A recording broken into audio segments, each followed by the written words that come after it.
안녕하세요. 저는 현재는 그 경제사회노동위원회, 과거에 노사정위원회가 바뀐 건데요. 거기서 일하고 있고요. 전에 작년 1월까지 한 20년간 한국노동연구원에서 근무를 했습니다. 오늘은 제가 이제 출발이 사실은 노동시장의 격차나 이중구조 문제로부터 시작을 했는데요. 하다가 보니까 이게 산업 문제라든지 여러 자영업이라든지 뭐 소기업 이런 문제, 이런 쪽까지도 좀 뻗어서 이런 문제를 같이 보지 않으면 굉장히 일부만 볼 수밖에 없다, 이런 생각이 들어서, 저는 자영업이나 그 소기업 이런 쪽의 전문가가 아니에요. 근데 이제 이쪽에 대해서 연구가 생각보다 적어요. 그래서 비전문가인 제가 이 문제까지도 좀 같이 보면서, 근데 개인적으로 관심이 꽤 많아서 뭐 자료 보고 이거 본 지는 몇 년 됐어요. 그래서 오늘은 이것과 연계해서 소기업이나 자영업자들이 집단적으로 좀 혁신을 해서 노동시장의 격차를 해소할 수 있는 방법이 없을까, 이 문제에 말씀을 드릴까 합니다. 근데 이거는 뭐 제가 개인적으로 관심 있는 것이기도 하지만 그동안 여러 학자들이 나름대로 고민해온 주제이기도 합니다. 대표적인 게 이제 그 산업지구론이나 유연적 전문화론, 이런 게 있고요. 근데 이제 우리가 여기에 특별히 더 좀 관심을 갖게 되는 건, 우리나라는 전체 취업자 고용 가운데 자영업이라든지 소기업 비중이 높습니다. 그래서 우리가 노동시장 이중구조나 얘기할 때 쉽게 정부 정책 가지고 끌어올 수 있다고 생각하는데, 그게 제가 보기엔 상당한 부분이 뭘 현실을 모르고 하는 얘기다. 실제로는 밑바닥에 있는 소기업이나 자영업자 이런 걸 어떻게 여기를 끌어올 건지, 이런 얘기를 고민을 제대로 하지 않으면 이걸 하기가 굉장히 어렵다, 이런 얘기고요.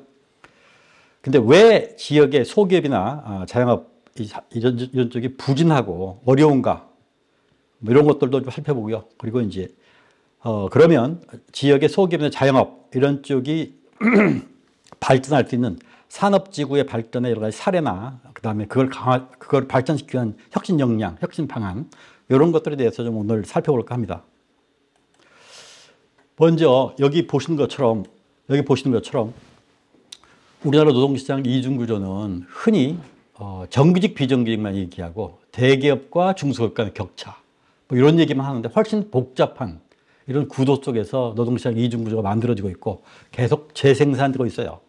여기 보시면 우리는 이제 대기업과 중소기업 사이에 기본적으로 생산성 격차, 이것도 있지만 생산물 시장에서 기본적으로 독점적인 구조가 이루어지고 있고요. 때로는 지대까지 추구하는 대기업들이, 이런 게 있어서 이게 대기업들한테는, 대기업이나 공공부도 일부 그래요. 고수익을 보장하는 반면에 중소기업들은 여기서 좀 약간 쥐어짬을 당하는 경우가 있죠. 근데 이제 그게 다가 아니에요. 우리나라 중소기업들, 그리고 하청 중소기업들 가운데는 대기업의 이런 어떻게 보면 쥐어짜는 영향도 있지만 스스로 역량이 굉장히 떨어지는 데가 많아요. 대표적인 게 뭐가 있냐면, 우리나라 하청 중소기업 가운데는 단순 조립 가공하는 데가 무지하게 많습니다. 가공도요, 복합 가공이 있고 특수 가공이 있고, 그다음에 조립 말고도 사실은 조립은 그냥 부품을 만들어서 갖다가 이렇게 짜맞추는 거 아니에요? 어셈블리 하는 건데, 그거 말고도 사실은 자기가 만드는 제품을 새롭게 설계하고 또 그거를 연구 개발해서 다른 제품, 유사하지만 다른 제품을 만들 수 있고, 이런 역량을 가진 거는 전혀 다른 거거든요. 근데 우리나라 적지 않은 중소기업, 하청 중소기업 상당한 부분이 단순 조립 가공에 머물고 있는 게 많다. 그러니까 이건 기본적으로 실력이 떨어지는 거거든요. 근데 이제 왜 이렇게 실력이 떨어지는가는 역사적으로 여러 가지 요인이 있긴 하지만 하여튼 현실이 그렇다. 그래서 이런 걸 극복하자면 어렵다, 이런 얘기고요. 그리고 거꾸로 그러다 보니까 원청이나 이런 데서 매일 수밖에 없는 거죠. 거기서 납품할 기회를 안 주면 거의 뭐 망하는, 이럴 수밖에 없는 이런 게 있고, 이제 이게 뭐가 먼저인지 그리고 어떤 게 주된 건지는 복합적이기 때문에 상호적인 게 꽤 있어서, 그거 말고 또 하나는, 그럼 다 이러냐? 우리나라 기업들이나 소기업들이나 자영업자 가운데 독립적인 것도 많아요. 다 하청이 아니야, 하청이. 여러분들 아마 우리 백종원 씨가 가끔 음식점을 선방하면서 혼을 내는 음식점이 많이 있어요. 이게 뭐냐면, 기본적으로 음식점을 하되 자기 음식점을 생산하고 있는 음식의 맛이 어떤지, 더 잘할 수 있는 방법이 없는지, 이런 거를 별로 벤치마킹하거나 혁신할 생각이 없는 거예요. 그러니까 뭐 그런 회사들은 백종원 어떻게 이렇게 하고 장사를 하느냐. 백종원한테 혼나는 그 음식점 주인 많잖아요. 우리나라 중소기업 가운데 그런 데가 많습니다.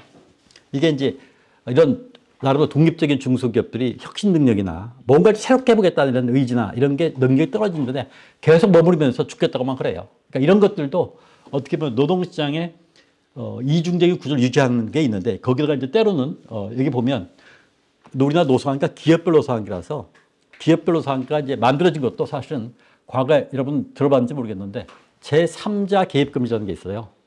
그 노동자들 간 연대나 이거를 막고 너희들은 기업 안에서 기업이 돈 많이 벌면 그 많이 줄 것이고 하니까 밖이랑 연대하지 말고 그냥 내부적으로 그냥 기업에서 기업이 잘 되면 같이 공유할 테니까 그래서 이제 그걸 막았는데 문제는 기업들 중에 잘 되는 기업들 있잖아요. 대기업들. 우리 많이 벌어줬는데 우리 좀 더 줘야 할 거 아니야? 이런 얘기를 한단 말이죠. 그죠? 그러니까 대기업들은 이제 아까 수익성도 높고 생산성도 높고 독점적이고 이런 데는 이익이 더 나니까 여기는 점점 더 의고하게 되고 중소기업이나 이런 데 하청기업들은 어렵게 되고 이게 노사관계가 오히려 의도하지는 않았지만 이 격차를 벌리는 데 영향을 미친 거죠. 뭐 이런 것들이 복합적으로 작용해서 노동시장이 이렇게 대기업과 공공부문의 정규직과 나머지 이제 중간쯤이 되고 있는 중기업의 정규직도 있죠. 그리고 나머지 다른 중소기업의 뭐 정규직이라 하더라도 임금도 낮고 비정규직은 마찬가지고 여기 얘기하는 것처럼 자영업자라든지 소기업들에 고용된 근로자들 이런 쪽이 많아서 정확하지는 않은데 통계를 보면 약 한 23%가량이 1차 노동시장에 속해 있고요. 나머지가 2차, 3차에 노동시장에 속해 있는 이런 식으로 되어 있단 말이죠. 근데 우리나라 고학력의 젊은 사람들은 다 1차 노동시장에서만 들어가려고 하다 보니까 거기에 들어가려는 거기는 한번 들어가면 일자리가 좋기 때문에 사람들이 많이 그만두지 않아요. 그리고 이제 새로 오픈하는 것만 되는데, 대졸자들은 많고 젊은 사람 가고 싶은 사람 많은데 제한돼 있으니까 그 경쟁이 굉장히 센 거고. 그러니까 거기에 들어가기 위해서 혹시라도 누가 불공정하지 않나, 특혜보지 않나 해가지고 공정 담론이 엄청나게 세지는. 근데 사실은 공정 가운데 그런 절차적인 공정 말고 노동시장에서 근본적으로 이루어진 공정 문제에 대해서는 젊은 사람들 사이에 공정 문제가 제대로 문제제기가 안 된 측면이 있어요. 그러니까 지금 젊은 사람이 얘기하고 있는 게 절차적인 공정이나 이런 얘기를 하는데 근본적으로 노동시장에서 이렇게 커다란 공정 문제는 불공정 문제는 제대로 못 보고 있다. 이런 게 안타깝다 이런 말씀 드리고. 근데 문제는 우리가 이제 그렇지만 아까 얘기한 것처럼 상당히 많은 근로자들이나 사람들이 먹고 사는 게 중소기업 그리고 소기업 그리고 자영업에 먹고 살고 있단 말이죠. 근데 문제는 이게 똑같은 게 아니라 계속 끊임없이 외부 환경이 바뀌면서 특히 중국이나 인도나 동남아시아가 대규모로 산업화되고 있어요. 이 대규모로 산업화되고 있는 건 뭐냐면 싸고 노동 집약적이고 아까 얘기한 것처럼 장벽이 높지 않은 그러니까 단순 조립 같은 거 이건 얼마든지 할 수 있거든요. 근데 그동안 우리나라의 중소기업이나 자영업 가운데 이런 데 머물러 있던 쪽은 계속해서 웃겨 있는 거죠. 안 그래도 아까 어려운데 거기다 더 어려워지는. 과거에는 이제 이게 그 제조업에만 해야 되고 있는데 점점 더 생활용품이라든지 서비스 같은 것까지 밀고들고 있고 여기다가 이제 지역의 소기업이나 자영업자들은 더욱더 어려워진 측면이죠. 여기는 이제 왜냐면 인력도 딸리고. 그래서 요즘에 지역의 제조업체라든지 그다음에 농림수산업, 어업 이런 쪽에 보면 외국인 노동자가 없으면 사실은 돌아가지 않는 데가 너무 많아요. 근데 이 큰 문제인데 이런 문제를 향후에 계속 방치할 건가 이런 생각이 드는데 그러니까 외국인 노동자를 우리가 쓰고 있는데 그 외국인 노동자들 지방에서 좀 잘 대우하고 도망가지 않고 좀 그 사람들로 와서 여기 와서 이렇게 조금 한국 사람이 안 가는 직종이긴 하지만 와서 일하는데 자기한테 기여가 있기도 한다. 이런 게 좀 마음에 들도록 하려면 그러니까 제가 지방자치단체들한테 외국인 노동자들을 조금 그 지역에 안착시키고 그 노동자들로 하여금 얘기도 들어보고 좀 개선할 수 있는 방안을 고민 좀 해보시라고. 그게 그 지역에 있는 기업들 돕거나 농업이나 이런 쪽을 돕는 방법이다. 안 그러면 맨날 여기 좀 임금 많이 준다 도망가고 이럴 수밖에 없다. 그러면 서로 또 그 사람들을 새로 도입해달라고 그러고 뭐 인력을 늘려달라고 그러고 점점 어려워진다. 이런 얘기를 하는데 어쨌거나 지금 그런 상황에 놓여 있습니다.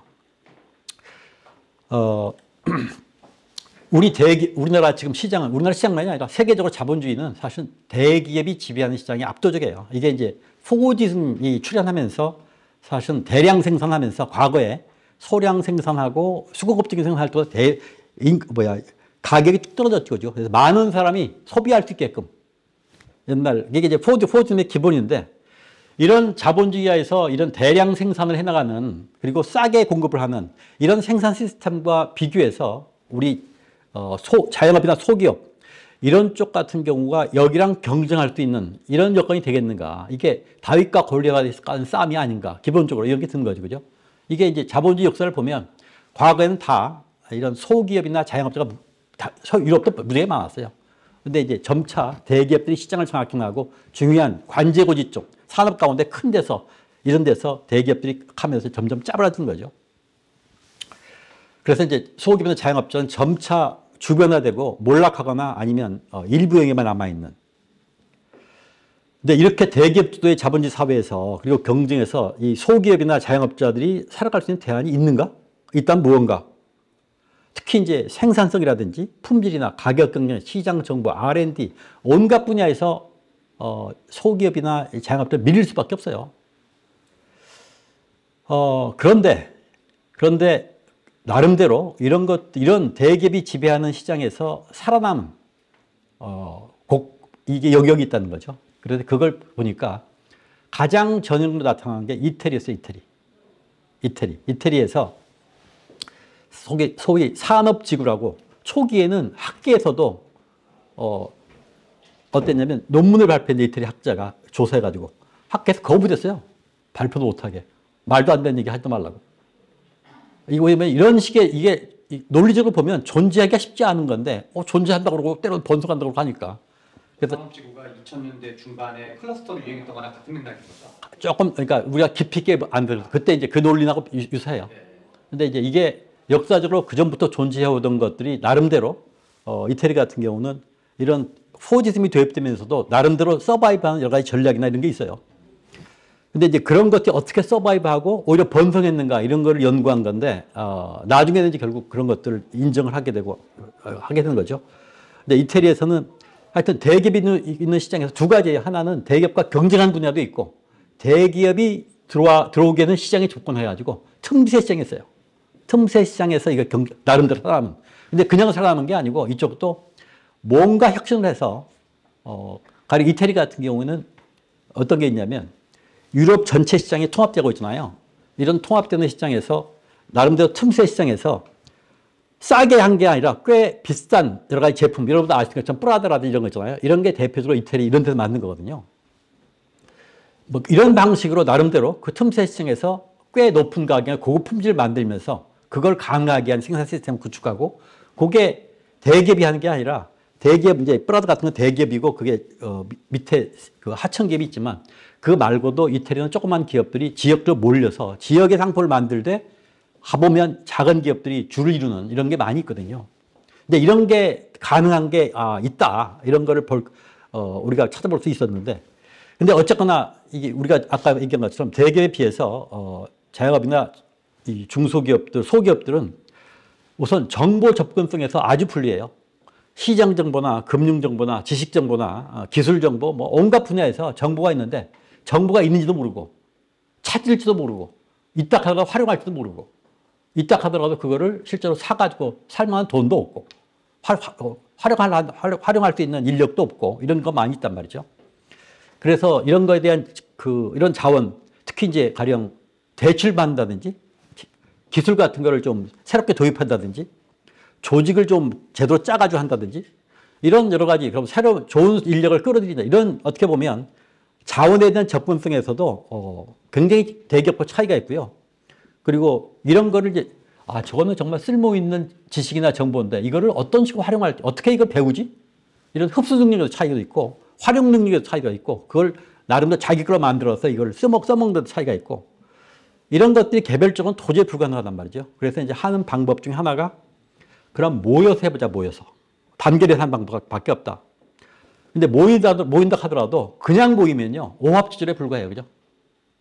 안에 긴밀한 뭔가 내적인 관련이 있고 신뢰가 있고 그걸 통해서 뭔가 새로운 조그만 기업들이 혼자 못하는 거를 여럿이 모여서 같이 할 수 있는 그리고 혼자 하면 못하는데 모두가 필요로 하는 조그만 것들이 다 필요로 하는 거를 같이 생산하면 그게 이제 보통 우리가 공공재라고 하죠. 공공재.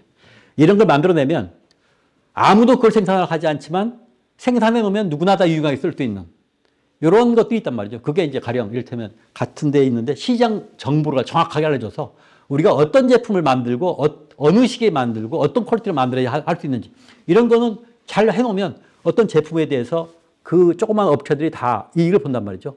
근데 누군가 해줘야 돼. 그래서 누군가 해주면 좋겠는데 안 해주니까 모여서 같이 할 수 있는 방을 찾자. 그래서 집단적인 대응 이런 걸 좀 해나가는. 근데 이태리 같은 경우는 이걸 하기 좋은 여러 가지 조건이 있었다 이런 거예요. 그게 이제 유럽 시장이 확대된 게 있었고 이태리 자체적으로 내부적으로 그게 과거 역사적으로 발전해 온 이런 나름대로 그런 기업들이 집단으로 존재하고 있는 그런 나름대로 잠재적인 산업들이 좀 있었다는 거죠. 그리고 이태리에서 또 하나 얘기 든 것 중 하나가 소매 부분에서 그러니까 뭐냐면 물건을 갖다가 판매한 쪽에 이걸 독점하고 있으면 그 판매 채널에다가 우리가 제조업체가 종속되잖아요. 근데 그게 상대로 적었다. 이태리 같은 경우는. 그래서 업체들이 파이널 마켓에 억세스할 수 있는 이런 조건이 다른 데보다 달랐다.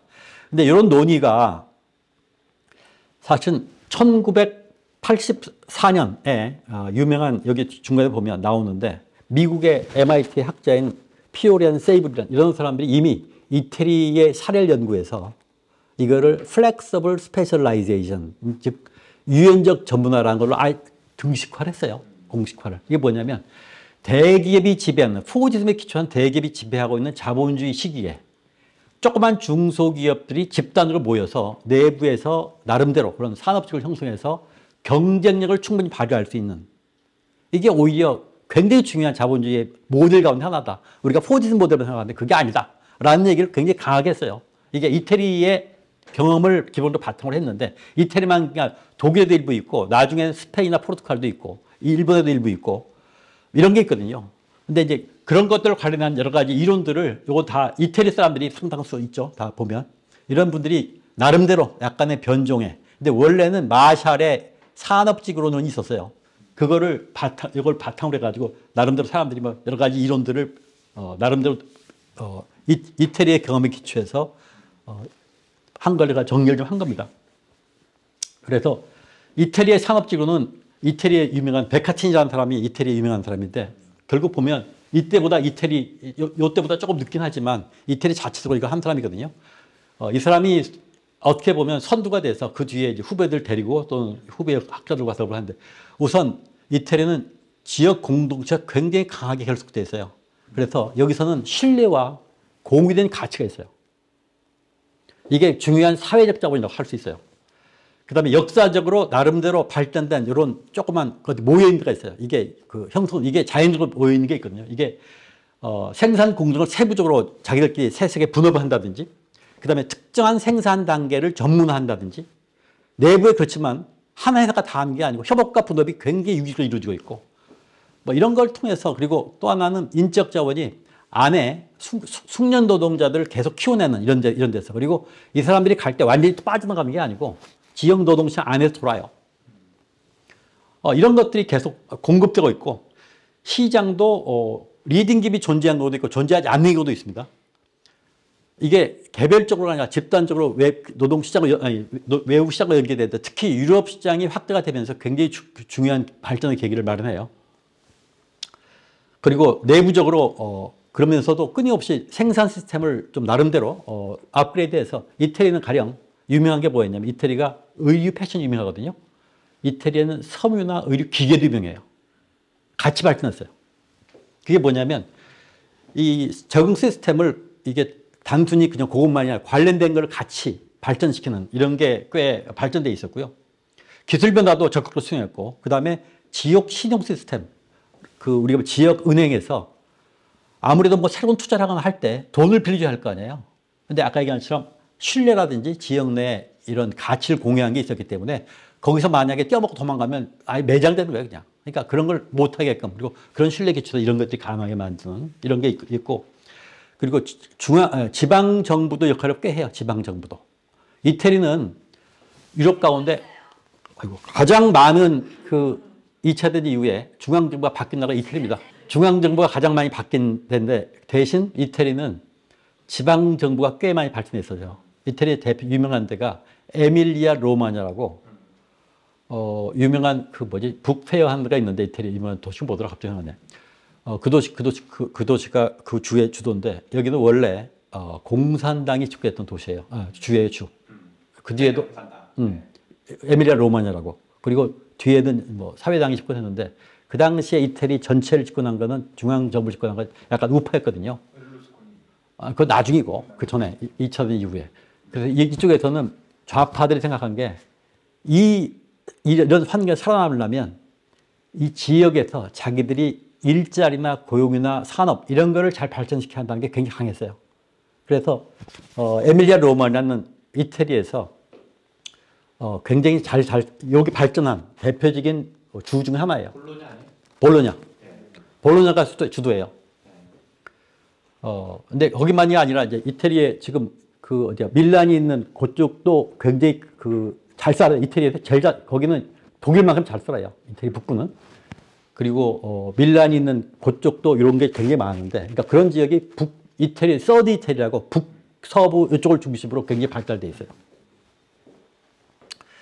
요거를 이어받아서 OECD 같은 경우 지역 클러스터론 이런 거를 얘기를 해서 주목하기 시작했고요. 근데 이거는 우리가 그동안 우리나 많은 지금 개발도상국들이 보통 외부의 자본이나 기술을 들여와 가지고 산업화를 하잖아요. 그죠? 이거와 다르게 내부적인 재료, 원료, 자산, 그 다음에 인력 이런 걸 중에서 내재적인 발전 노력이 기본적으로 깔려 있어요. 그리고 대규모가 아니라 소규모고 현재 존재하고 있는 자원이나 현재 존재하고 있는 제품 이걸 어떻게 바꿔서 만들 것인지 그 초기에는 내부 시장을 상대로 해요. 나중에 이걸 수출하고 하지만 이태리를 보면 초기에는 내부 시장을 상대로 하다가 여기 뒤에도 나오지만 이태리에서도 처음에 내부 시장을 상대로 해서 하다가 뭘 여냐면 국내 박람회를 열어요. 그래서 자기 제품을 조금 더 소개를 해요. 그리고 그게 좀 발전하면 자기들이 조금 자신감 있으면 해외 무대를 상대로 국제 박람회를 열어요. 이태리가 보면 국제 박람회 많이 열거든요. 그게 뭐냐면 자기 제품을 소개하는 거예요. 그리고 외부 바이어들한테. 이런 작업을 계속 단기로 해나가거든요.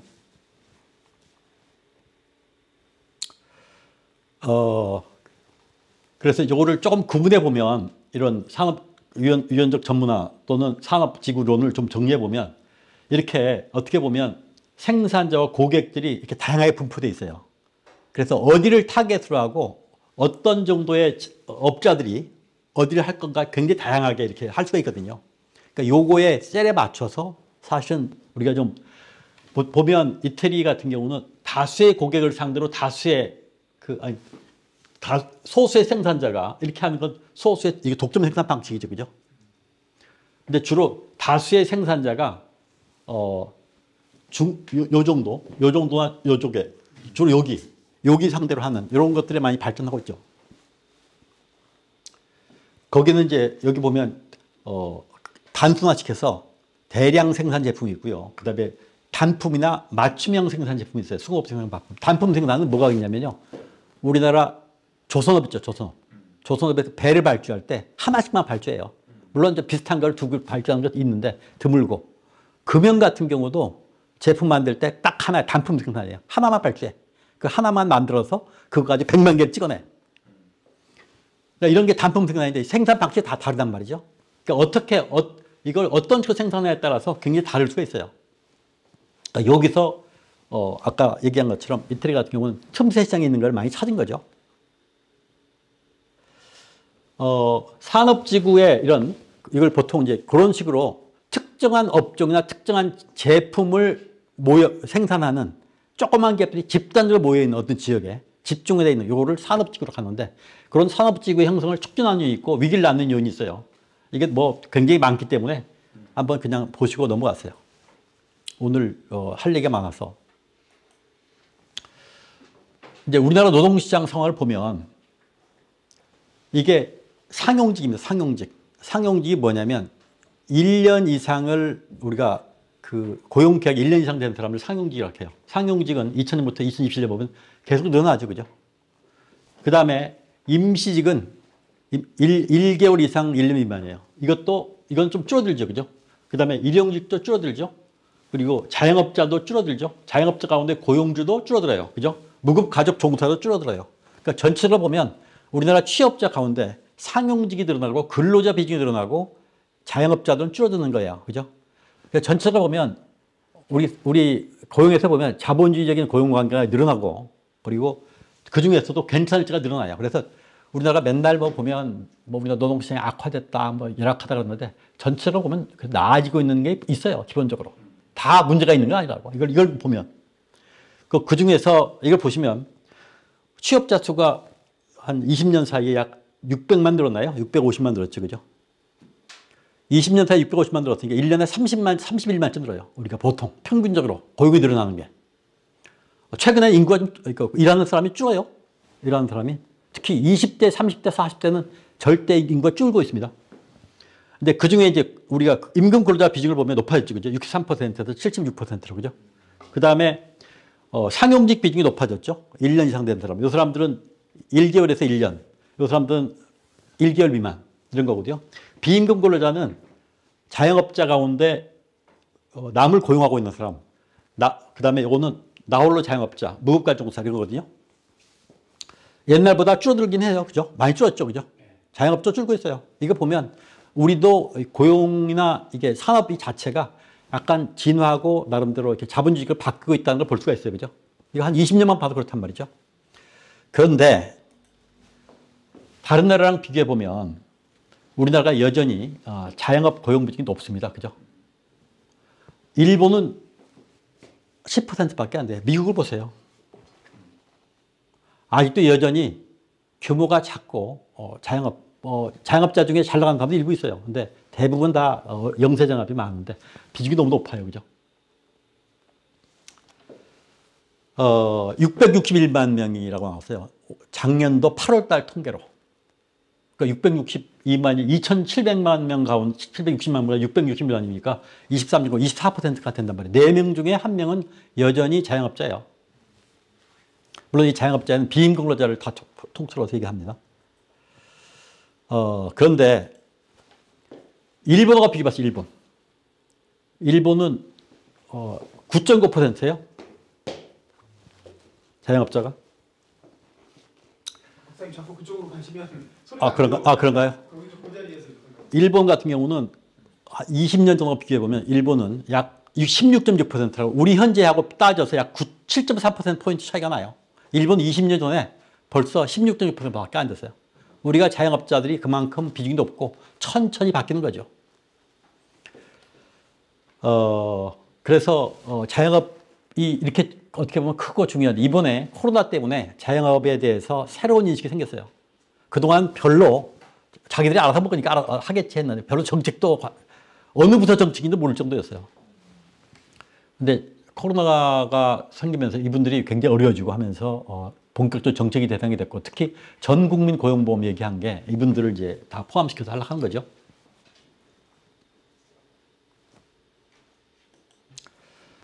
이건 뭐 또 다르게 좀 보고 있는 건데 전체 비임금 근로자 661명 가운데 고용원이 없는 그러니까 나홀로 자영업자가 이게 자영업자가 빠졌네. 425만. 그다음 남을 고용하고 있는 사람이 약 130만. 자기 부모, 아버지나 자기 남편이 하고 있는데 부모가 월급 받지 않고 아마 아빠가 하고 엄마가 하고 있는데 도와주고 있는 이런 사람이 100만 명, 106만 명 이렇게 구성되어 있어요. 이게 비임금 근로자입니다. 국가적 종사자는 고용원 있는 없는에는 어떻게 포함되나요? 고용원이 아닌 걸로 가르치는 건가요? 아니, 무급가족 종사자는 별도로 분류해요. 별도로 분류하는데 무급가족 종사 이탁해가지고 고용원이 있다고 하지는 않죠. 근데 대체로 여기를 보시면 각 산업별로 보면 농업에 약 145만, 농업에 제조업에 한 40만. 문제는 도소매 음식 숙박업에 약 200만이 넘죠, 그죠? 그리고 개인 서비스업, 우리가 미용실이나 이런 거 하는 거 있죠. 이런 쪽에도 약 145만 정도 어디 분포가 되어 있는가 볼 수 있고요. 그 중에 보면 무고용원, 그러니까 나홀로 자영업자 비중이 꽤 높죠, 그죠? 근데 이분들 중에서 보면 상당수가 임금 근로자보다 소득이 낮은 거 많습니다. 임금 근로자보다, 월급쟁이들보다. 그리고 3년 미만의 비임금노조가 22점. 그러니까 만든 지 3년 미만 된 게 약 5분의 1쯤 되는 거고요. 그리고 사회보험이나 세금 이런 걸 요즘은 많이 내는데 이것들로부터 배제되거나 여기에 가입하지 않는 분들이 적지 않고요. 근데 이거는 이제 어떻게 보면 왜 이렇게 많고 좀 그러냐. 우리가 후발 자본주의국 때문에 그렇습니다. 선진국도 우리보다 자본 역사가 긴 나라들은 이게 쫙 분해가 되기 때문에, 근데 우리는 생각보다 이런 역사가 짧기 때문에 압축능한 결과가 여기도 나타나고 있고요. 상당수가 여기는 굉장히 취약할 뿐만 아니라 고령자들 비중도 없습니다. 60세 이상이 34.4%고 50세 이상이 62.7%고, 그러니까 중고령자들이 상당히 높은 비율을 차지하고 있죠. 전문 관리자들, 이런 분들, 이를테면 의사, 수의사, 개인병원 하는 사람들 있죠. 이런 사람들은 뭐 전체 14.3%에 불과한 이런 게 있고요. 그래서 이게 이제 노동시장에서 자영업자들이 어떤 위치에 있는가를 볼 수 있는 거고요. 이거 보시면 요거는 조금 다르게 자영업자만이 아니라 소기업 있죠. 5인 미만의 소기업에 고용되어 있는 사람이 우리나라 전체를 보시면 이게 214만 6천 개 사업체가 있는데 그게 종사자 수가 약 1,800만. 하여튼 여기 보시면 5인 미만 사업체가 132만 개고요. 그래서 전체 사업체 수의 61.9%고 근로자는 236만 명이고 자영업자가 91만 7천 명이고 10인 미만은 거기에 고용되어 있는 사람은 근로자는 744만 명이에요. 그러니까 우리나라 전체 고용 아까 660만 플러스 236만 하면 얼마입니까? 그 정도가 5인 미만 소기업과 자영업에 고용되어 있는 사람들이란 말이죠. 요거는 뭐냐면 전체하고 5인 미만 여기에 사회보험이나 상여금 받고 있는 사람 비중인데 뭐 노조뿐만 아니라 다른 데 비해서 5인 미만 쪽은 많이 좀 적죠. 그리고 요거는 사업체 규모별로 임금 격차. 전에도 제가 얘기를 했는데 최근까지 해보면 요게 이제 5인 미만이란 말이죠. 이게 300인 이상이고 그래서 차이를 보세요.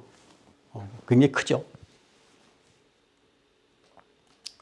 이렇게 임금 격차나 뭐 사회보험 격차 이런 게 크니까 사실은 이쪽에 조그만 소기업에 일을 하지 않고 여기에 있는 분들도 자영업에 있는 분들도 어떻게 보면 생존 전략으로 있는 거지 여기서 돈을 많이 벌거나 일부는 여기서 사업이 번창해서 좀 기업을 키우는 것도 있지만 상당수가 현재 하고 있는 것들에서 많이 벗어나지 못하는 그리고 거기에 어떻게 보면 주변화되어 있는 이런 사업들이 많죠.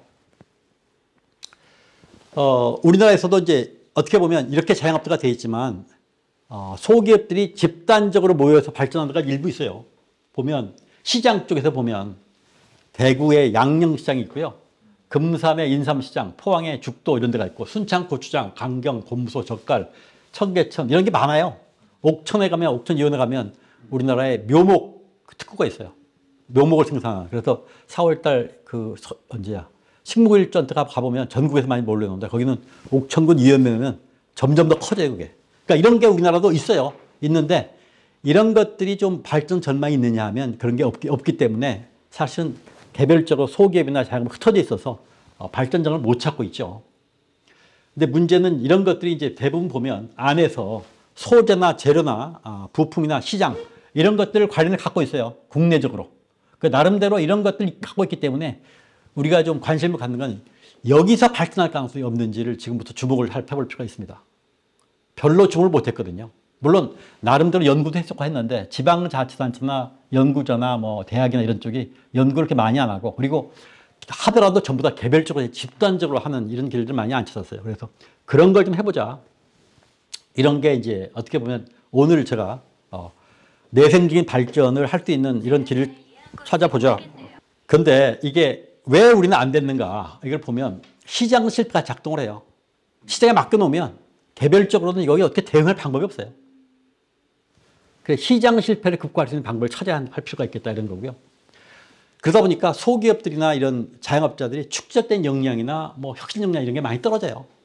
하루아침에 된 건 아니지만 이렇게 다양한 능력이 필요하거든요. 이건 제조업에서 필요한 능력들을 제가 쭉 열거해 본 거예요.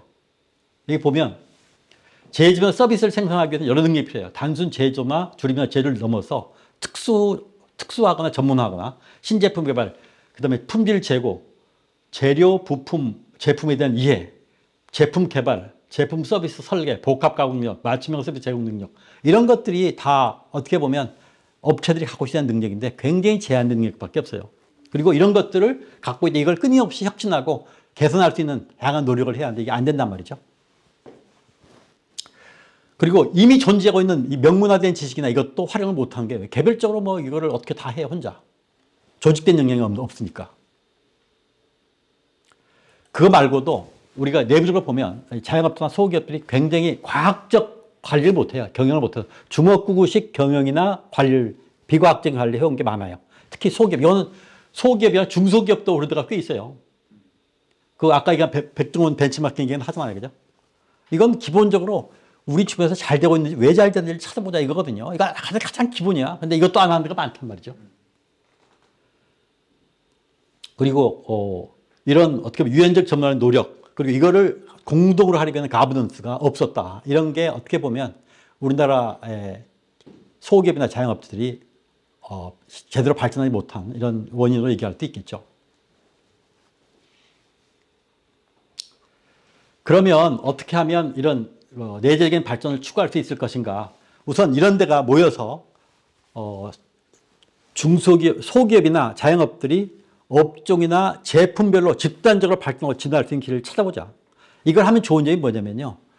우리 지역에서 보면 대기업들이 투자해가지고 대기업들이 새로운 큰 건물이나 뭐 서비스나 공장 같은 걸 만들고 거기서 사람도 데리고 오고 해가지고 자기들은 그 지방에 있으면서 그냥 고용을 하고 뭐 이렇게 쉽게 생각을 해요. 근데 대부분 다 대기업에 들어온다 하더라도 거기서 벌어들이는 돈을 상당수가 다 서울로 빠져나가요. 대부분 대기업 본사가 서울에 있기 때문에. 근데 이런 소기업이나 자영업들 같은 경우는 안에 있는 그 지역에 있는 재료나 이걸 써서 그 지역에 팔아먹어요. 그죠? 그러니까 실제로 내부적으로 협업과 분업이나 생산의 효과가 안에서 다 전후방 효과가 안에서 다 나름대로 발생한단 말이죠. 그 지역 내 한류가 되고 그리고 이걸 하게 되면 잘하면 지역 내 금방 퍼져요. 왜냐하면 잘 된다고 하니까 지역에 비슷한 거 하는 사람들이 빨리 배운단 말이죠. 이런 게 있어서 이런 것들을 한동안 한다면 다양한 효과를 볼 수가 있다. 이런 거고요. 근데 이제 가버넌스가 뭐냐, 이게 그 지역의 소기업이나 자영업의 가버넌스 문제인데, 문제는 우리가 보면 어느 전통시장 상인연합회 같은 게 있잖아요. 그죠? 상인연합회. 그리고 뭐 어디 가면 다 가령 어촌 가면 어촌계 이런 게 있단 말이죠. 이런 게 하나의 가버넌스예요. 근데 우리도 이게 나름대로 원시적인 형태 또는 초보적인 형태의 가버넌스가 있는데 이게 굉장히 제한된 역할을 받게 못해요. 이걸 제대로 만들어서 혼자 하기 어려운 개별 기업이나 어떻게 보면 자영업적 하기 어려운 거를 같이 나가는 방법, 그리고 내부의 긴밀한 관계를 가지고 뭔가 아까 얘기한 것처럼 혼자는 못하지만 같이 해서 만들어 놓으면 서로가 굉장히 유용하게 활용할 수 있는 다양한 사업이나 일들을 해나갈 수 있는 게 있죠. 그런 것들을 좀 하는 게 굉장히 어떻게 보면 돌파구가 될 수 있겠다 이런 거고요.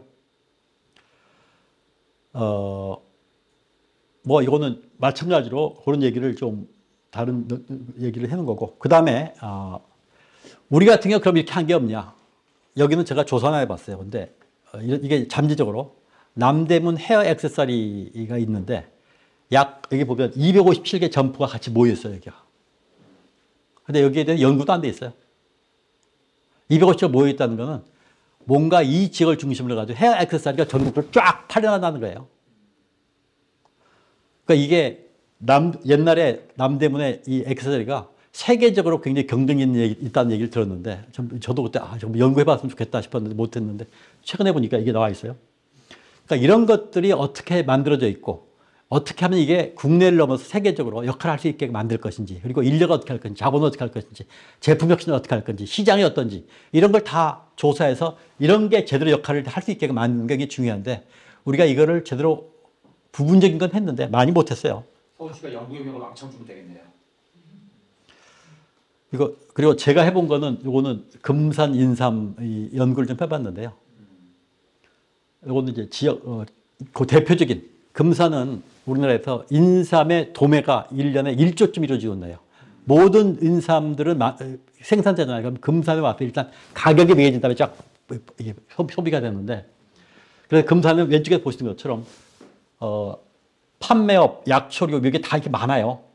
그리고 가게도 뭐 1,100 개가 있어요. 근데 인삼에는 특이한 게 한국 인삼공사 있죠. 여기가 골리앗이 골리앗. 지금 인삼공사인데 그게 민간기업이에요, 민간기업. 이름을 붙이고 있지만. 예? KTNG가 바뀌어서 인삼공사가 됐는데 여기는 전관적으로 만들잖아요. 그러니까 굉장히 고급품을 만드는 거야. 이게 인삼의 상당한 부분을 사실 인삼공사가 그거를 다 사거든요, 미리.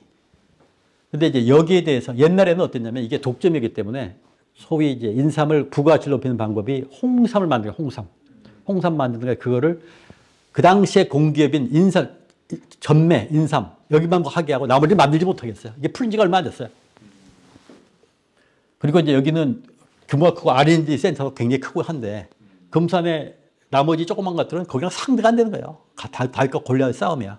그래서 이제 금산이 나름대로 이런 구조를 갖고 있긴 한데 이런 식의 내부에 유통도 되고 뭐 다양하게 구성되어 있어요. 근데 여기가 과연 금산 인삼이 나름 인삼 산업직으로 좀 적극적으로 성장할 수 있는 그런 기회가 있는가를 찾아봤는데 생각보다는 이게 이제 금산에 여기 보면 아까 얘기한 것처럼 도소매 업체 수가 얼마가 됐는지 이런 거를 잡아놓은 거예요.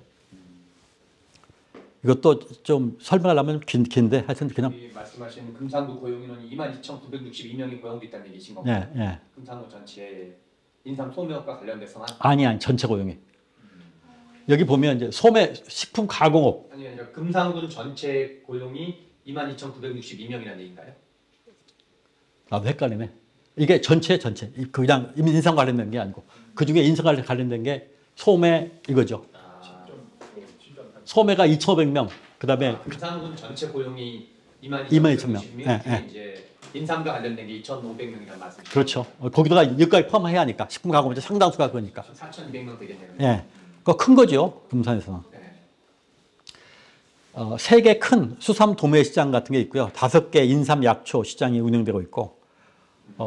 하여튼 금산에 가보면 인삼하고 약초 관련된 게 쫙 있어요. 저도 이거 연구하기도 하고 그 뒤로 여러 번 가봤는데. 그래서 금산은 이렇게 인삼 특구가 돼 있어요. 근데 제가 조사 보니까 이게 뭐냐면 금산군이 국제 인삼 판촉 행사를 했어요. 근데 이게 군이 한 거야. 혼자 못 해. 근데 문제는 금산 인삼을 판매 상들이 이거 금산군에 그대로 의존해요. 본인들이 뭔가 만들어서 한 게 아니고 굉장히 관의존적이야. 저거는 보면 그리고 요 뒤에 보시면 이건 해외 가서 판매한 거고 요거는 국내에서 판매한 거예요. 이것도 다 금산군이에요. 금산군이 사람들 데리고 가서 해. 충남 도지사가 열심히 하면 되겠네요. 금산군이 주로 해요. 네. 그리고 금산군에 하면 금산 국제 인삼 약초 연구소가 있어. 근데 그건 충남도하고 금산군이 같이 해서 연구소를 만들어서 잔류농약 검사, 성분 검사 이런 걸 해요. 금산시예요, 금산군. 군이에요, 군. 충남 그리고 이제 군산군. 그리고 거기 또 인삼 축제를 해요. 인삼 축제를 가지고 사람을 모아서 또 판매하고 이런 걸 다 금산군이 하지. 뭐 여기에 있는 금산의 인삼 시장 상인이나 이 가공업자들은 그냥 하면 가서 그냥 참여하고. 근데 놀라운 게 제가 보기에 세금도 별로 안 내는 것 같아요. 그래서 이런 식으로 가지고 발전할 수 있겠는가? 뭐냐면 군에만 의존하고 보조금만 의존하고 본인이 뭔가 스스로 해야 할 거 아니야. 근데 그런 경향이 부족해서 금산 인삼의 가버넌스 문제를 여러 가지 제가 좀 정리해 놨어요. 요거는 완도의 전복. 우리나라 완도가 군 단위에서는 외제차가 가장 많습니다. 소득이 높기 때문에. 지금 코로나 때문에 수출이 안 돼가지고 굉장히 어려운데. 군단에서 뭐가 제일 높다고요? 외제차가 제일 많다고. 전복 외제차군요. 그러니까 전복을 팔아서 전복 양식을 해서. 전복과 외제차. 완도군 쪽에 가보면 바다에 양식하는 게 거의 밭 같아요. 복일대 올라가서 그때 내리다 보니까 그 일대 앞바다가 다 뭐 바다 어장이야, 어장. 대부분 다 이거야, 이거. 여기도 어떻게 보면 굉장히 나름대로 성과를 내고 했는데 뭐 이것도. 근데 좀 코로나 때문에 안 팔려서 굉장히 어렵다고 그래요. 그 나름대로 우리도 이런 게 존재하고 있는 부분이 있어요. 한 게 이제 요거랑 연계해서 우리가 축제를 많이 하잖아요. 축제. 근데 우리 축제는 거의 장터 수준이야. 장터 수준. 축제 뭐 하는 게. 다른 나라는요, 이게 박람회가 특히, 박람회가 뭐냐면 자기 제품을 국내에 굉장히 중요하게 소개하고 거기 참석하는 일반 사람들이 별로 안 와요. 관련된 사람들이 다 와서 거기서 거래가 많이 이루어져요. 그리고 자기가 새로 개발한 제품들 많이 개발해요. 독일에 가면 메스라고 있어요. 메스가 독일 박람회인데 주로 기계공업 쪽이 많은데 새로운 기계를 놓고 전 세계적으로 다 와요. 와서 우리 것도 소개하지만 자기들 거 많이 판매하거든. 세계로 유명해요. 독일이 세계적으로 기계를 잘 만드니까. 그러니까 자기 나라가 굉장히 자신 있는 제품들을 만들어서 거기서 박람회 열어서 소개하는 거예요. 근데 우리는 이런 게 없으니까 박람회 열어도 뭐 장터야 장터. 그러니까 이게 대표적으로 잘못 활용되고 있는 이런 거죠. 시내 정착분들 많이 봅니다. 이거 옮겨다녀. 이런 데만 옮겨다녀. 여기 가서도 팔고 축제. 똑같은 음식 팔고. 근데 이제 지금부터 이태리 사례를 소개할게요. 이태리 여기는 모자지구의 모자. 여기 제가 읽어보니까 초기에 밀짚 모자를 만들었어요. 밀짚 모자. 근데 지금은 굉장히 다양하게 만들어요. 그러니까 우리가 생각할 때 이태리가 산업지구가 특별한 게 만드는 게 아니야. 우리가 보통 하는 그거를 다양하게 만드는 거야. 그러니까 여기 보시면 1년에 6천만 개를 만들고 유럽 최대고 약 1년에 매출액이 약 2,600, 1,700명 주민이 대부분 모자 제조해죠. 800년 역사를 갖고 있고 초기에는 밀짚 모자를 만들었는데 다양하게 이렇게 발전시키는 거. 요 R&D를 만들고. 요거는 이태리에 있는 단추지구예요, 단추. 그러니까 우리가 특별한 게 아니야. 우리가 하고 있는 거를 어떻게 하면 잘할까? 여기는 특이한 게 아메리카의 팜나무에 나오는 코로조라는 걸 구워가지고 요걸 가지고 굉장히 단단한 단추의 원료를 만들었어요. 그래가지고 이태리 생각할 때는 상당수 양복에 단추가 싹 다 들어가. 고급 양복들에서는 여기 완전히 시장을 네, 그리고 단추도 굉장히 단단하고. 왜냐면 새로운 재료를 만들어서 한 거야. 잘안 떼지는. 초기에는 뭘 만들었냐면 단단한 나무. 그 당시에는 플라스틱도 별로 없었으니까. 그러다가 이 소재를 만들어서 한 거예요. 그러니까 이거 우리가 거창을 한 게 아니라 우리가 이미 하고 있는 거를 새롭게 끊임없이 개발하고. 그래서 제가 여기는 안 나왔지만 얘기하고 있는 게 자주 인용한 것 중에 하나 뭐가 있냐면 일본에 가면 젓가락. 일본의 교토에 가보면요. 청수사 올라가는 골목이 있어요. 좌우로 보면 가게들이 쫙 있는데 두 가지 제품이 눈에 띄어요. 여러 가지가 있지만 하나가 부채고 하나가 젓가락이에요.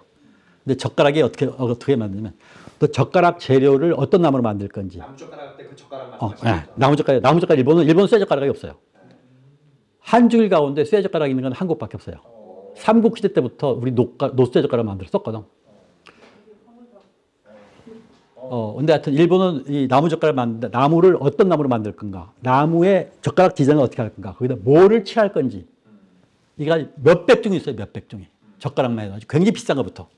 일본 왕실에 납품하는 걸 최고로 여겨요. 부채도 그렇고 일본 이를테면 우리가 아는 센베이나 모찌 이런 것도 굉장히 다양하게 만들고 있습니다. 근데 그런 데 비해서 제가 이제 제주도 프로젝트를 한 적이 있는데 가서 보면 제주도 돌하르방을 단 하나의 하나의 모델밖에 없어요. 그래서 왜 이렇게밖에 못 만드냐? 좀 다양하게 만들 고민을 좀 해봐라. 똑같이 생긴 하나밖에 없잖아요. 그러니까 똑같은 아주 단일한 모델이야, 단일한 유형이야. 그래서 저는 이런 걸 소개하면서 이제 그런 우리가 나름대로 우리가 이미 만들고 있고 할 수 있는 걸 좀 더 잘하고 다양하게 만들고 고급품을 만들고 이렇게 할 수 있는 방법을 끊임없이 찾아야 한다고 생각을 해요. 요거는 이태리에 있는 사솔로라고 타일을 만드는 데 있어요. 타일. 지금 꽤 큰 데인데 초기에는 바닥 타일을 했는데 지금은 여기는 원래 점토가 많이 나와요. 타일을 만드는. 그래서 타일을 잘 꿔. 그 재료가 그거기 때문에. 그래서 지금은 뭐 타일 내화 자재를 만드는데 지금은 이 뒤에 보시면 여기 보면 114개 그 세라믹 300개 정도 114개 회사가 있고 99.8%가 있고 2만 4천 명을 2만 400명을 고용하고 43억 1억 약 5조 4천억 원 매출을 들면서 그 유럽 시장에서 가장 큰 자기 타일하고 그것도 세라믹으로 된 타일 회사 중 하나예요. 초기에는 여기가 그냥 아까 얘기했던 바닥 타일을 만드는데 지금은 건축의 솔루션을 제공해요. 인테리어를 받아가지고. 이런 걸로 점점 발전하고 있는 얘기를 좀 써놨어요. 뒷부분에 제가 좀 더 소개를 할게요. 이거 하는 김에 이태리 쪽에 얘기를 좀 더 하면, 뭐 이건 이태리 얘기고요. 이게 이태리 지도입니다. 그죠? 어디가 있냐면 롬바르디가 제일 잘 살아요. 롬바르디가 이태리 밀란이 있는데 밀란이가 제일 잘 살아요. 여기가 기계공업, 항공업, 뭐 그다음에 섬유 의료도 굉장히 잘. 밀라노가 있는데요. 에밀리아 로마냐, 베네토 여기가 잘 살아요. 여기가. 나중에 조금 확대하면 여기까지. 이태리는 북부는 굉장히 잘 삽니다. 유럽에 제일 잘 사는 정도가 남쪽은 못 살아요. 그래서 오히려 하면 북부 동맹이라고 따로 당을 만들어서 했잖아요. 요거는 베네티 지역에 있는 산업지구를 뭘 만드는가 제품을 중심으로 한 거예요. 어디에 따르면 141개가 있던데 훨씬 더 많을 수 있어요. 그 다음에 어떤 산업지구가 있는가를 보시면 시칠리에는 어류 산업지구가 있어요. 134개에서 2,200명을 고용하고 있고 46개 기관 협회 대학. 거기에요. 그 다음에 로비고라는 데는 아까 오른쪽 위에 있던 데인데 거기고, 커피 요거는 주로 이제 이태리에 나타나는 식료품이죠. 이태리는 유럽을 상대로 그걸 해요. 이태리도 농업지역이거든요. 그래 가령 토마토 케첩 같은 거 이런 거를 굉장히 많이 만들어 수출하는데 굉장히 고급품을 수출해요. 그리고 여기 보면 포도주, 커피, 햄 이런 걸 다 만들어요. 원재도 있고. 그리고 오른쪽에 보면 이태리는 의류 소비가 유명하죠. 그죠? 프라토, 뭐 실크도 있고 뭐 온갖 게. 여기 보시면 1,300개 25,000명이 그 몇 명이에요? 2명쯤 됩니까? 아니 20명 됩니까? 작은 규모요. 23호기로. 그러니까 보석 가공 굉장히 유명해요. 금 가공이나 보석 가공. 여기도 보면 1,300개 사이에 생산을 900개가 하고 판매를 400개가 한다고 이렇게 나와 있잖아요. 여기는 비센자 여기가 1,000개 정도가 있는데 약 11,000명을 갖고 33억 유로를 매출을 올린다고. 그러니까 조그만 데가 이렇게 왕창 몰려 있는 거예요. 집단적으로 이 지역에. 여기 요건 금 가공하는데, 요건 가죽. 이태리의 가죽이 유명하죠, 그죠? 가죽. 프라다 같은 거 가죽 굉장히 중요하잖아요, 그죠? 그 가죽들을 가죽 공예 만드는 스타킹, 아까 모자, 그리고 안경, 자기, 솔, 빛, 대리석, 액세서리. 아까 단축이 나왔죠? 그 다음에 여기 보면 이제 기계 쪽에 가정용 수도기 부속 밸브, 조선도 요트나 이것도 유명해요. 그리고 조선 기자재 부품. 이태리가 지난번에 뭘 만들었더라? 아까 누가 얘기하는데 그 얘기를 하더군요. 테슬라가 자동차 차체 있죠? 차체를 하나로 찍는데 하나로. 그동안 우리는 차체를 앞에 게 찍어서 용접을 붙였거든요. 근데 그 차체를 큰 금형으로 한 번에 찍어서 차체를 만드는데 그 금형을 만든 이태리가 만든 거더라고요. 그러니까 나름대로 기계공업이 상당히 발전돼 있어요. 밸브 산업은 굉장히 유명합니다. 이태리가. 그리고 욕실을 갔을 때 매트리스, 유리, 산업용 유리, 식칼 이거 보시면 아주 고급품이 아니에요. 우리가 다 쓰고 있는 거예요. 근데 이런 쪽에서 굉장히 다양하게 이런 걸 만들고 있는 걸 볼 수가 있습니다. 여기 보면 의자도 있어요. 의자만 조금 만들어. 어디는 유리 이거 말고도 좀 여러 가지가 있는데 하도 자질구레하게 많아서 제가 소개를 안 하고 있습니다. 생각보다 굉장히 다양하게 만들어요. 그래서 이게 그냥 지금 여기도 위기에 빠진 것도 있어요. 왜냐하면 중국이 들어온 것도 있고, 그리고 시장이 바뀌고, 그 다음에 또 하나는 지금 디지털이 전환되거든요. 디지털화가. 이걸 어떻게 적응하는 것도 굉장히 큰 문제예요. 근데 이걸 개별적으로 못하니까, 아까도 제가 논문 하나 있다 왔는데, 오히려 가족 소유 기업들이 이걸 잘 채택한다는 논문이, 최근 논문이 있었어요. 이태리에서.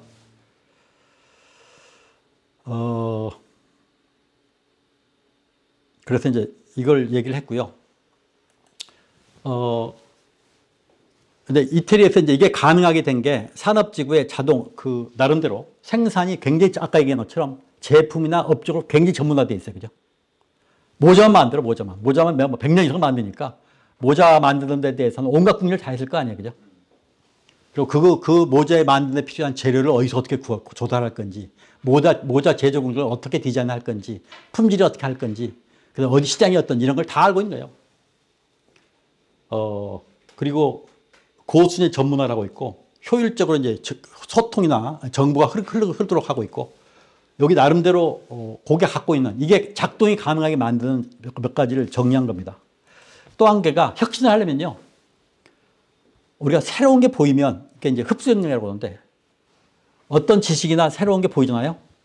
그럼 저게 내가 지금 하고 있는 일에 도움이 되는가 안 되는가를 알아볼 수 있는 능력이 있어야 돼요. 그 안목이 있어야죠. 그죠? 아는 것만큼 보이는 거 하잖아요. 아는 것만큼. 그래서 저 지식 또 저 정보는 나한테 굉장히 중요해. 그걸 알아볼 수 있고 그 다음에 그걸 알아보면 그걸 지 걸로 만들어야 돼. 그죠? 배워서. 그 다음에 자기 걸로 만들어서 상품화할 수 있으면 더 좋아. 이렇게 이제 흡수 능력의 다양한 측면이에요. 근데 우선 알아볼 수 있는 안목이나 이걸 할 수 있는 거는 뭔가 알고 있어야지 알고 한단 말이죠. 그러니까 이런 것 자체가 지역적으로 나름대로 이런 걸 갖고 있어야 한다는 거죠. 이게 있어야 혁신이 가능하다는 거예요. 혁신 역량의 흡수 역량의 몇 가지 요소. 그 제가 얘기한 거예요. 외부에서 지식이나 기술이나 이게 있을 때 그 가치를 알아볼 수 있는 거. 그 다음에 그걸 직걸로 만들 수 있는 거. 그걸 상업화할 수 있는 거. 또 하나는 요거 관련돼 있긴 한데 그냥 이거는 이태리 건 아니지만 나름대로 여러 가지 지식이 있을 때 초기에는 여러 가지 자기가 이런 다양한 경험을 하잖아요. 그죠? 경험을 하는 거를 요거를 작은 부파변적이거나 부분적인 지식을 만들고 암묵적으로 만들고 작업 과정처럼 만들고 과학적인 지식을 만들고 이런 식의 나름대로 단계적인 발전 과정을 거쳐서 지식을 합리화하고 이론화하고 그리고 조금 더 체계화하는 이런 작업을 거치고 요거는 이제 외부 지식을 갖고 자기 걸로 만드냐 자기 지식을 외부하느냐 그다음에 암묵지를 또 암묵지를 명시화하냐 이런 얘기를 한 거고요. 요거는 엔지니어들 얘기인데 넘어가 있습니다. 요거는 일본에서 와카현이라고 있어요. 화가산현이라고. 거기에 있는 대학이 있어요. 일본은 현립대학이 있거든요. 현립대학에서 제가 이 사이트를 들어가서 그 대학이 뭘 연구하는지를 찾아봤어요. 이게 보면 화가산현에 있는 이게 화가산현이 왁가면현이거든요. 그 지역에 있는 거기 관련된 연구를 쫙 하는 거예요. 그러니까 우리는 지역에 있는 대학이요. 그 지역에 있는 산업 관련된 연구를 별로 안 해요. 정말 똑똑한 교수들은요. 중앙의 학회지 기관, 중앙정부 쪽에 하지 지방의 산업 같은 걸 안 해요. 관심도 없어. 그리고 조금 더 여유가 있는 분들은 이건 지방 교수님들을 그거 하는 거 아니고 굉장히 여유 있게 지내는 분들이 많아요.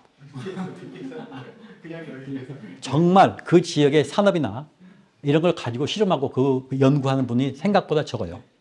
그런데 일본은 이제 그게 교수분의 탓맛이 아니라 사실 중앙정부의 교육정책이나 지방자치정부의 정책이 지역에 있는 이 교수 이런 분들을 활용을 하고 그 유도를 해서 그걸 안 한 거예요, 실제로.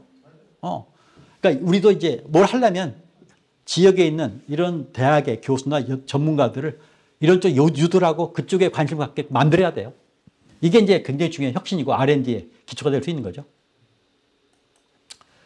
그리고 그것만이 아니라 이제 내 혁신 역량이 부족한 거를 저는 이제 지역 혁신센터 같은 걸 만들어서 해보자 이런 얘기를 하고 있는데 그런 관련되는 얘기를 좀 써놓은 거고요. 요거는 전주에 가면 캠틱 종합기술원이라는 게 있어요. 원래 전북대 공대에서 있었던 거 인큐베이팅 해가지고 밖으로 꺼냈어요. 원래 공공 부분이었죠. 근데 지금도 공공기관 지금은 거의 독자적으로 생존을 해요. 자기적으로. 근데 굉장히 중요한 민간과 제가 궁금해서 어제 따로 제가 그쪽에 있는 분하고 인터뷰를 해봤어요. 중소기업들 많이 도와준다. 자기들이. 중소기업들. 그래 뭘 도와주나 옛날에 왜 캠틱이에요, 근데? 모르겠어요. 약자를 하면은 그렇게 되는 건가요? 모르겠어요, 뭔지. 그러니까 이건 지역에서 나름대로 지역의 혁신을 도와주고 지역 사업을 같이 해나가고 지방자치가 못하고 있는 사업을 여기 보면 공학 석사에 박사에 50명이 들어가잖아요.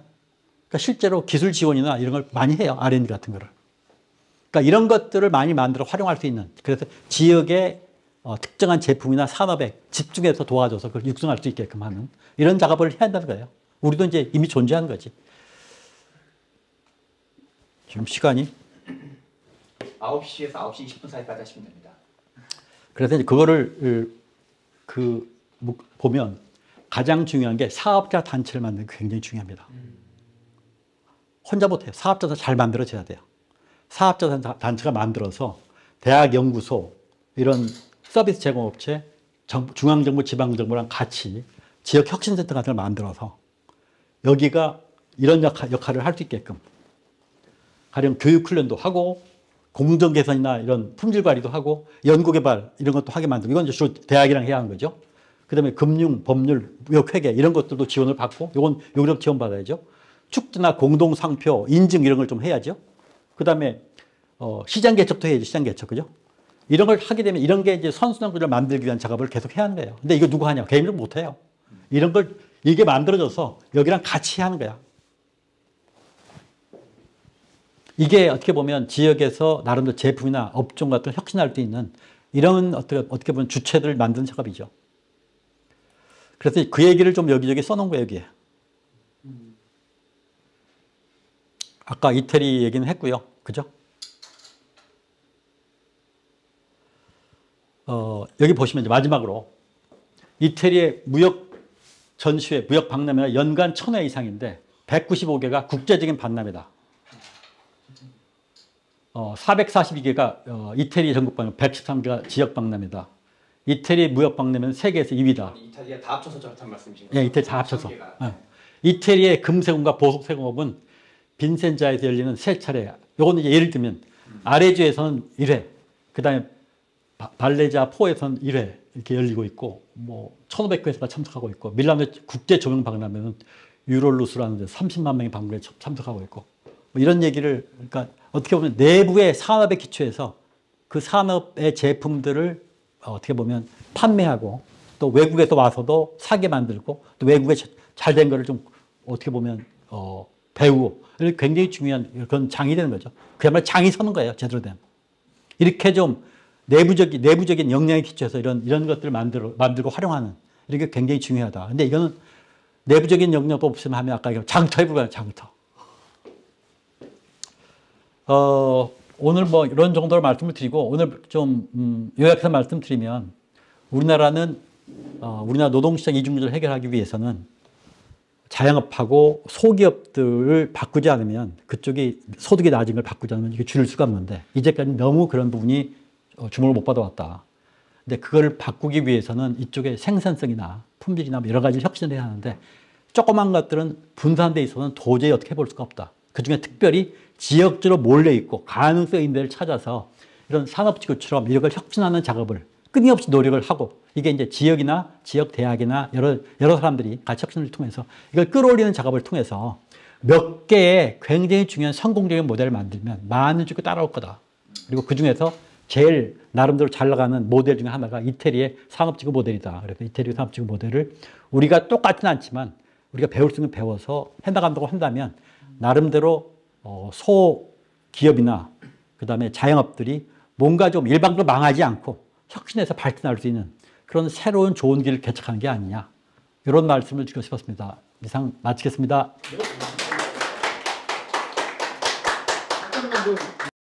광천은 충남도에서 36억인가 돈을 내가지고 혁신을 한 적이 있는데 그 돈을 다 허비했어요. 제가 그때 사업을 했던 분을 만나서 인터뷰를 해봤어요. 그러니까 돈이 간다고 그냥 되는 게 아니에요. 내부적으로 그걸 어디다 쓸 건지. 그러니까 아까 얘기한 우리는 소셜 캐피탈, 사회적 자본이 약해요. 그게 이제 신뢰고 내부적으로 협력과 경쟁을 하되 내부적으로 나름대로 그런 가버넌스를 만들어서 가버넌스를 통해서 우리는 돈이 생기면 싸워요. 돈이 생기면. 따먹으려고. 같이 해본 경험이 많지가 않아요. 그리고 같이 할 때 어떻게 하는지 몰라요. 그리고 같이 하면 자기가 거기서 가장 이익을 취하려고 하는 데 많아요. 그러니까 이런 것들을 제가 보기에 상당한 정도로 새롭게 훈련하지 않는데 제가 이제 그런 얘기를 했어요. 뭐냐면 강릉이 아니라 속초에 가면 순두부 가게가 있어요. 다 원조 순두부래. 근데 이제 거기서 속초 순두부를 나름대로 품질도 그렇고 맛도 그렇고 이걸 일정하게 관리해서 하면 다 잘 살 수 있거든요. 속초 순두부 하면 다 유명할 수 있어. 근데 그 맛이 상당히 균일해야 하고 품질과도 돼야 돼. 그러려면 내부에서 그걸 해야 돼. 상가에 나타나 이런 걸 만들어서. 이게 이제 같이 사는 방법이에요. 이게 아까 얘기했처럼 제조업만이 아니라 서비스업에서 존재할 수 있거든. 근데 이런 거를 잘 못해. 근데 할 수는 있어요. 불가능한 게 아니야. 왜냐면 그 지역에 사람들이 다 하거든. 근데 그 지역에서 이제 그런 거를 사실 리더가 끈질기게 사람들 끌어모아서 해야 하는데 이런 실험들을 저는 많이 안 했다고 생각을 해요. 그리고 그게 하나 있고 그래서 광천 같은 경우 이제 아까 얘기한 것처럼 뭐냐면 지금 옛날보다 사람들이 소포장을 많이 좋아해요. 근데 지금 가면 지금도 크게 옛날에 광천은 김장철이 되면요. 관광버스가 대절돼가지고 이만원씩 사가지고 갔거든요. 젓갈들을 김치를 많이 먹었으니까. 광천은 새우젓갈이에요. 광천은 옛날에 포구였어요. 그래서 지금 보니까 신안에서 새우젓을 사가지고 갖고 와서 팔아요. 거기는 토굴이 있어가지고 뭐 여러 가지 얘기하는데. 그래서 소비기 수요가 바뀌고 있어요. 그리고 내부의 품질 관련 위생 관리도 잘 못하고 있어요. 제가 가서 그 인터뷰할 때 시장 상인들하고 여기 품질 관리나 그 잘합니까 하니까 물탄 뭐 얼마 없으니까 없대. 근데 제가 신문을 뒤져보니까 물타가 적발된 사람 많아. 충남도가. 그러니까 소비자한테 우롱하는 거거든. 이런 게 있으면 안 된단 말이에요. 그렇죠. 한 몇몇 개가 터지면 그 지역 전체가 욕을 먹는다고. 이걸 통제를 못 하는 거야. 그러니까 기본을 못 하는 거지.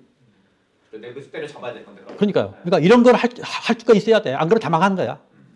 그리고 아까 얘기한 것처럼 거기서 좀 해보라, 혁신해보라 36억 줬는데 나중에 덩그러니 뭐가 있었냐면 건물 있고 그것 때문에 많이 싸웠다 하더라고. 그리고 나중에 쓰느라고 고생했다고 이런 얘기를 했어요. 마지막에 그 사업한 사람 얘기를 들었는데 그분은 열심히 하는 분이에요. 그래서 이게 그냥 정부가 돈을만 지원하고 되는 게 전혀 아니구나. 이런 걸 느꼈고 요번에 강경하고 제가 같이 했어요. 그걸. 요번에 곰소를 가봤더니 오히려 곰소는 곰소의 젓갈이 약간 번성하고 있어요. 그쪽은 곰소. 곰소가 전북 부안에 있어요. 곰소. 그래서 요번에 가보고 나서 요번에 그 벚꽃 구경하러 갔었거든요. 그 부안에 계암소인데 거기를 갔다가 곰소항에 들러가지고 제가 이제 젓갈 연구를 해본 적이 있기 때문에 가보니까 젓갈이 많은 거야, 가게가. 그래서 여기 가보니까 훨씬 깔끔하고 잘 돼 있어. 그래서 이제 가서 명란 젓갈을 샀는데 자세히 물어봤더니 명란젓이 일본이고 한국이 다 러시아에서 와요. 오는데 등급이 딱 나왔는데 비싼 게 꽤 있다는 거야, 고급이. 근데 국내 상인들은 비싼 그 명란을 안 산대요. 근데 지금 사람들이 굉장히 고급을 많이 찾거든. 그러니까 이게 이 상인들하고 인체가 다른 거야. 그리고 제가 야마야라고 일본 식당에 자주 가는데 가보면 명란젓으로 한 요리가 좋은 게 많거든요. 약간 짜기도 한데 괜찮아요. 그냥 술안주도 괜찮고. 야, 이거 잘 개발하면 괜찮겠다 싶은데 하여튼 그렇게 괴리가 있어요. 근데 이런 거를 제대로 못하는 거야. 못 쫓아가는 거야. 그래서 좀, 이게, 그러니까 문제는 제가 보기에는 혁신할 수 있는 요소가 있는데 이런 요소를 못 쫓아가고 제가 2세대가 있어요. 부모가 그걸 가게를 하다가 잘 되니까 자식이 데려와. 서울에서 직접 나면 나가니까. 자식들이 다르게 하는 게 뭔가 보니까 인터넷을 개발해가지고 그냥 판매하는 건 해요. 근데 그 이상 다른 건 못 해. 그래서, 야, 젊은 사람들이 써도 이렇게 밖에 못 할까?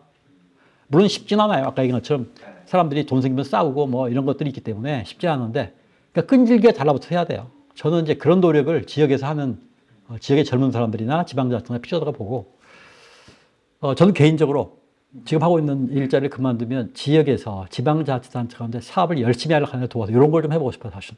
이런 혁신들을. 아까 얘기한 것처럼 전체 자영업자 가운데 야구로 자영업자가 430만, 40만이가 돼요. 실제 얼마 안 돼. 고용된 사람도 그게 얼마 안 되고. 그게 자영업자들한테 일부에서는 큰 문제인데 5인 미만을 고용하고 있는 특히 이제 남을 고용하고 있는 자영업자한테 생각보다 크지 않고 또 하나는 지금 젊은 사람들이요. 임금이 조금 최저임금 올렸다고 나갈 걸 안 나가고 하잖아요. 오히려 그 사람들을 인격적으로 제대로 대우하고 이런 게 오히려 더 중요해. 저는 오히려 젊은 사람들이 오히려 자꾸 도망가려고 하는 사람들을 붙잡아가지고 거기서 제대로 일하게 하는 게 오히려 향후에 자영업한테 정말 도움되는 길인데 지금 일시적으로 아르바이트만 돌아가면서 쓰고 하는 이런 방식 가지고는 지금 생존에는 도움이 될지 모르겠지만 자영업이 발전하는 데는 별로 도움이 될까 이런 생각이 들어요. 그래서 요즘에 새롭게 시도하는 뭐 어디야 의성이나 이런 데 젊은 사람들이 하고 있고 충남의 홍성에 홍동마을이라고 있어요. 거기도 가보면 젊은 사람들이 있는데 새로운 시도를 하고 있는데 쉽지는 않아요. 쉽지 않고. 근데 저는 오히려 완전히 새롭게 시작하는 것보다 이미 존재하고 있는 아까 얘기한 것처럼 청도에 가면 감이 많이 나와요. 거기에 가롯, 그 다음에 감식초, 감말랭이 뭐 이런 걸 몇 가지를 해요. 그 옛날에 전유성이 가서 했던 거하고 좀 연결이 돼 있어요. 저는 그런 것들을 조금 더 다양하게 시도하는 작업을 좀 하면 어떨까. 근데 여기도 연세들이 많이 들어서 연세가 된 분들은 새로 안 하려고 그래요. 젊은 사람들이 있어야 할 수 있습니다. 그래서 너무 면 단위는 하기 어렵고요. 제가 보기에는 군 단위 정도에서 젊은 사람을 끌어모아서 하면 할 수 있는 여지가 아직은 있다 이런 생각이 들고 시단이나 이런 데도 있을 수 있고요. 그래서 그런 작업들을 좀 열심히 찾아서 하는 게 필요하고 서울에도 도시명 제조업 같은 경우에 지금 어디야 평화시장이나 동대문 이쪽에 좀 나름대로 지금 남아 있는 게 있잖아요. 그것도 있고 아까 얘기한 것처럼 을지로 인쇄걸목도 있고 어려워지긴 하긴 하지만 아까 동대문에 해외 액세서리 이것도 있고 여러 가지 있을 수 있단 말이죠. 이런 것들 같은 경우에 어떻게 할 건지 사실은 대만의 TSMC나 지금 잘 나가는 이런 게 사실은 위탁 생산했잖아요. 대만이 하차업체부터 시작했어요. 그게 지금은 세계적인 삼성전보다 잘 나가는 대기로 성장했잖아요. 물론 그건 굉장히 드문 사례인데 저는 좀 그래서 기존에 하던 뭐 꺼진 불로 다시 보자가 아니라 죽어가는 기업도 좀 다시 보고 그중에 가능성이 없는지 죽어가는 산업이나 업종이나 이런 쪽에 이런 거를 좀 우리가 잘 나가는 것만 할 게 아니라 좀 해볼 필요가 있겠다 생각이 있었는데 아까 얘기한 것처럼 우리가 역사적으로 해온 이런 게 아까 사회적 답이라는 게 하루아침에 형성되지 않고 이러기 때문에 쉽진 않아요. 그러니까 상당히 끈질긴 노력이 필요하죠. 지방자치단체하고 활동가들, 지역에 사업하는 분들, 뜨리는 분들이. 근데 지금 나름대로 시도는 부분으로 이루어지고 있는데 모범적인 거를 이렇다고 소개할 만한 게 있을까? 얼마 전에 보니까 그 어디야? 지금 순창에 고추장 있죠. 그걸 초기에 했던 게 캠티 거기 얘기 보니까 전북대하고 서울대 교수팀이 같이 결합해서 했다고 초기 시작을. 근데 지금도 보니까 거기는 연구도 돼 있고 근데 실제로 아까 좀 자세히 들여다봐야 돼. 연구를 하더라도 우리 연구가 보면 굉장히 학문적 논문 쓴 데만 급하지 실제로 밑바닥까지 들어가서 아까 다양한 이런 측면들 입체적으로 조명은 별로 없거든요. 저는 그런 연구를 좀 통해서 잘 되고 있으면 잘 되고 있는 근거나 이유나 그 내부의 어떤 인프라, 생태계 이런 걸 좀 깊숙하게 들여다봐서 정말 제대로 된 사례를 좀 연구나 이걸 통해서 해서 다른 데서 많이 배울 수 있게끔 하는 게 필요하겠다는 생각이 들고 그런 측면에서 저도 아직 연구가 부족하고 우리 학자들도 부족하다고 생각합니다. 그래서 저는 좀 아직은 제가 충분히 연구 결과를 가지고 얘기하는 게 아니고 그냥 사례를 소개합니다. 그리고 문제제기한 겁니다.